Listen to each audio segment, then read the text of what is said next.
नमस्ते सर्वांना, रवीना रेसिपी मध्ये तुमचं सर्वांचं खूप खूप स्वागत आहे। तर आज आषाढी एकादशी आहे। तर आषाढी एकादशीच्याही तुम्हाला सर्वांना खूप खूप शुभेच्छा। तर आज मी बघा काय काय मेनू बनवणार आहे उपवासासाठी। ते खिचडी बनवणार आहे आणि बटाट्याची आमटी बनवणार आहे आणि वरीचा भात बनवणार आहे। तर मी कशी बनवते बघा। तर आता मी पहिला खिचडी बनवून घेते। ते मी इकडे कढई ठेवली आणि तेल गरम झालेलं आहे।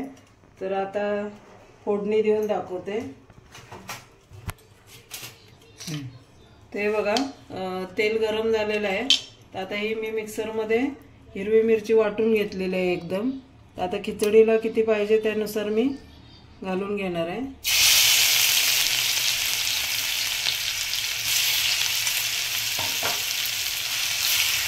तिखट आहे जास्त आणि याच्यामध्ये आता हा बटाटा घालून घेते।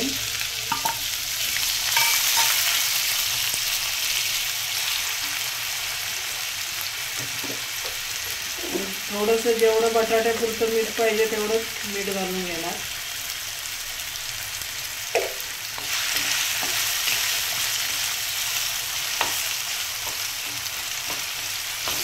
पातळ बटाट्याची अशी थोडीशी जाडसर पण थोडे पातळ करायचे असे काप, म्हणजे आपल्या तेलामध्ये 5 मिनिटं शिजून येतात। आणि याच्यावर आता झाकण ठेवते मी। आणि साबूत तांदूळ मी रात्रीच भिजवलेले।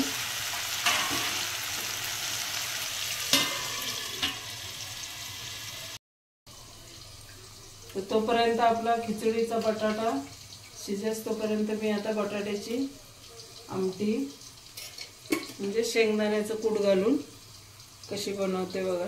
तर हे आता तेल घातलेलं आहे कढईमध्ये।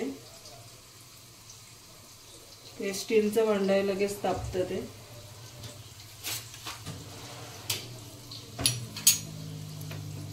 ते मिरची थोडी घालून घेते। कुणाला जिरं पाहिजे, जिरं उपवासाला खातात ते जिरं पण घालू शकतात।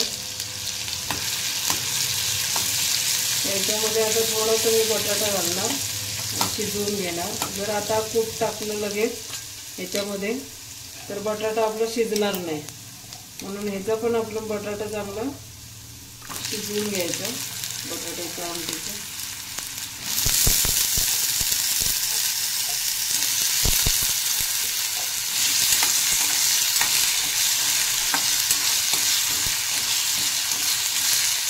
याच्यामध्ये पण आता मीठ घालून घेते आणि झाकण ठेवून वर वाफेवर पाणी ठेवून मी बटाटा चांगला शिजवून घेणार आहे।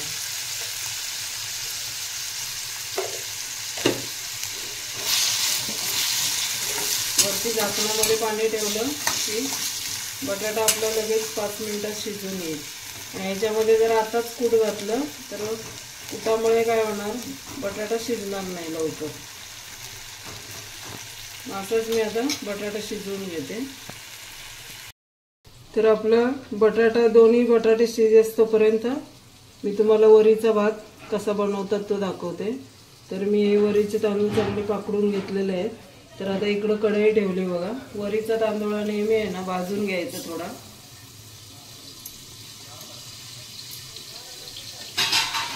भाजून घेतल्यानंतर काय होतं, त्याचं गिजगा होत नाही, भात चांगला सुटसुटीत भात चांगला व्यवस्थित होतं। म्हणून चांगलं भाजून घ्यायचं, म्हणजे जसं आपण रवा भाजून घेतो ना तसा भाजून घ्यायचं तांदूळ।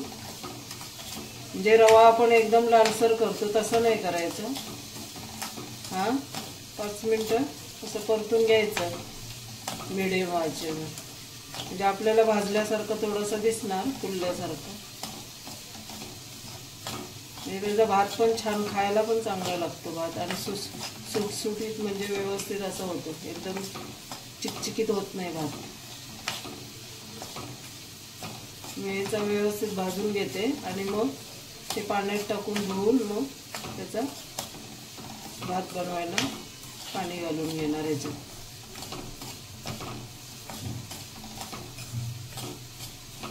उपवासाला आषाढी एकादशी दिवशी वरीचा भात वगैरे खातात, काही काही लोक नाही खात।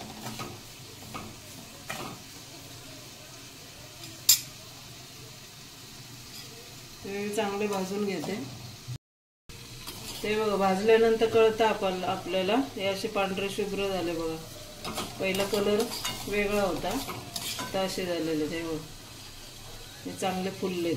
तर आता मी गॅस बंद करते, मी थोडेसे थंड होऊ देते, मग धुवून मी ह्याच्यातच भात बनवायला ठेवते। ते बघा आपली बटाटे शिजलेले आहे चांगले तेलामध्ये, मऊ झाले चांगले। आता ह्याच्यामध्ये आहे ना लगेच आपण शाबूत तांदूळ नाही टाकायचा, शाबूत तांदूळ टाकला ना की मग ते गोळे गोळे धरतात। मग पहिला त्याच्यामध्ये कूट घालून घ्यायचं खिचडी बनवताना, कधी जेवढं आपल्याला लागेल शाबूत तांदूळ आहे तेवढं कूट घालून घ्यायचं आणि ते व्यवस्थित हलवायचं असं।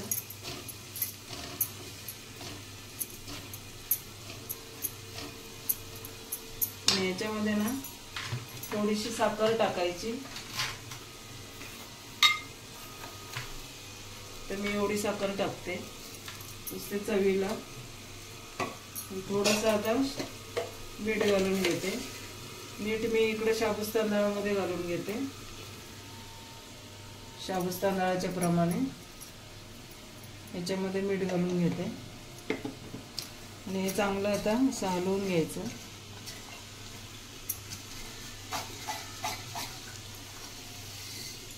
आणि गॅस बारीक ठेवायचा आणि व्यवस्थित चांगलं परतून घ्यायचं।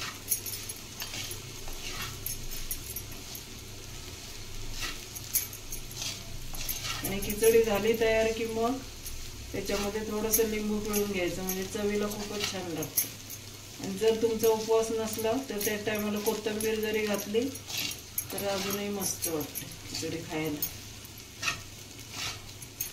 तर आपलं हे कूट आणि बटाटा बरोबर झालेला आहे तेवढ्या शाबूत तांदळाला। तर याच्यामध्ये वर आता मी झाकण ठेवते, म्हणजे शाबूत तांदूळ चांगला फुलून येणार आपलं। 2 मिनिटं झाकण ठेवायचं। ते बघा आपलं आता बटाटे शिजवलेली आहे, त्याच्यातच हे पाणी गरम मी घालून घेतलं, कारण बटाटी आता बराच उशीर झालेली आहे, बटाटी आपली चांगली शिजलेली आहे बघा, एकदम हे झालेलं आहे बटाट्याचं बघा, अशी शिजवायची। आता ही बटाटे शिजलेली आहे, आता याच्यामध्ये मी कूट, आता जेवढे आपल्याला पातळ घट्ट आमटी पाहिजे तेवढी आपण हे कूट घालून घ्यायचं।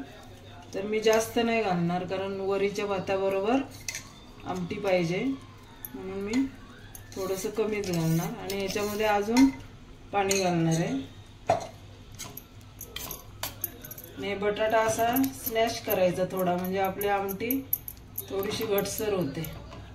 आता याला चांगली उकळ काढायची आणि काय करायचं, आपल्याला गरम पाणी याच्यात घालायचं आहे ना, मग तेच झाकणामध्ये पाणी ठेवायचं आणि ते त्याच्यामध्ये ओतायचं। आता याच्यात पण मी थोडीशी साखर आणि थोडंसं लिंबू पिळणार आहे, नाही तर तुम्ही चिंच पण घालू शकता, चिंचेची टेस्ट खूप चांगली लागते। आज मी लिंबू आहे तर लिंबू पिळणार आहे आणि थोडंसं अजून मीठ घालून घेते, कारण मला अजून त्याच्यात मध्ये पाणी घालायचं आहे। आणि आता मी झाकणामध्ये पाणी ठेवणार आहे आणि त्याच्यामध्ये आपल्याला जेवढं पाहिजे तेवढं पाणी, सेपरेट गरम नाही करायचं, याच्यामध्येच ठेवायचं आणि ते पाणी घालून घ्यायचं त्याच्यामध्ये।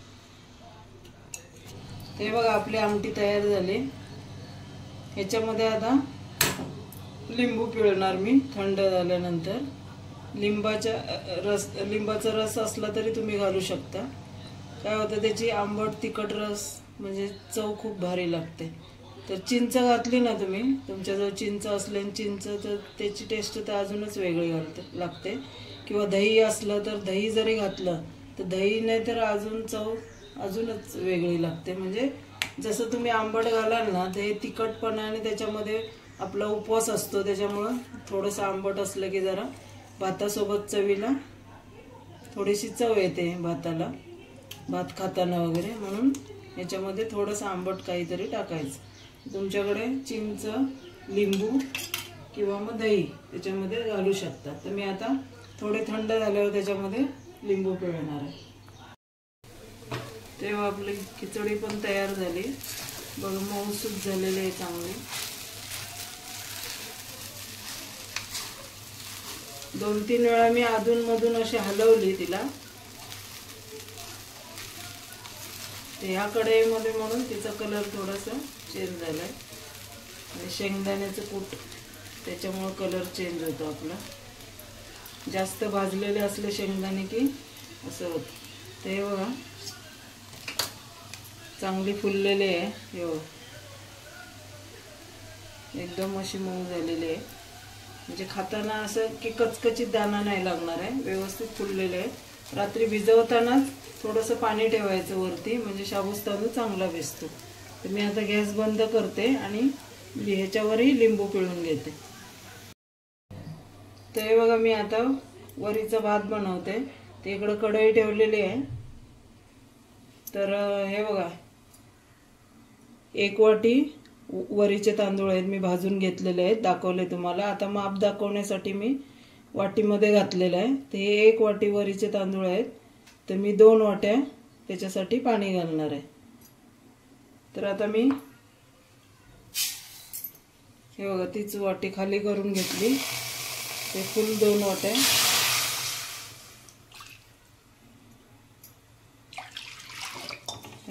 आता याला चांगली उकळ काढणार, त्याच्यामध्ये थोडंसं मीठ घालून घेते चवीपुरतं।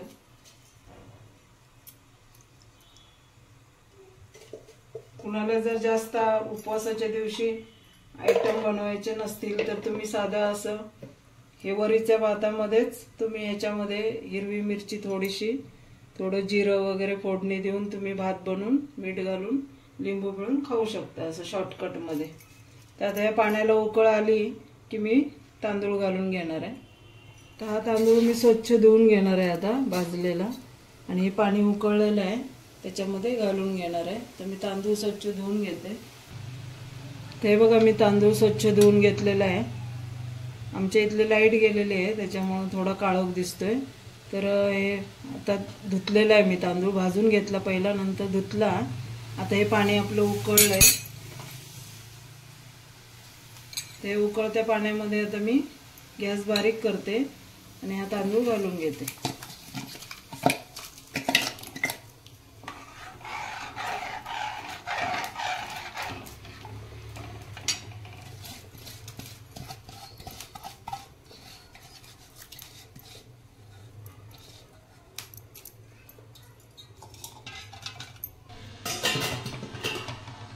हा बघा आपला भात मस्तपैकी झालेला आहे। हा सुटसुटीत अगदी, हे बघा असं करायचं भात, म्हणजे असा मोकळा होतो आणि असं शिजलाय पण बघा। तुम्ही म्हणाल कच्चा आहे, शिजलाय हे बघा।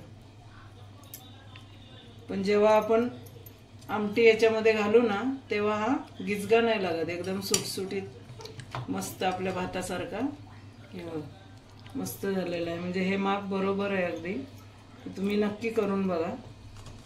आता मी पापड पण तळलेले आहेत, तुम्ही सगळे तयार करून दाखवते प्लेट। ते हे बघा आपली उपवासाची थाळी तयार झालेली आहे आषाढी एकादशी निमित्त। तुम्हाला ही रेसिपी कशी वाटली नक्की कमेंट्समध्ये सांगा, आणि माझ्या चॅनलला नवीन असाल तर सबस्क्राईब करायला विसरू नका, आणि लाईक करा आणि शेअर करा।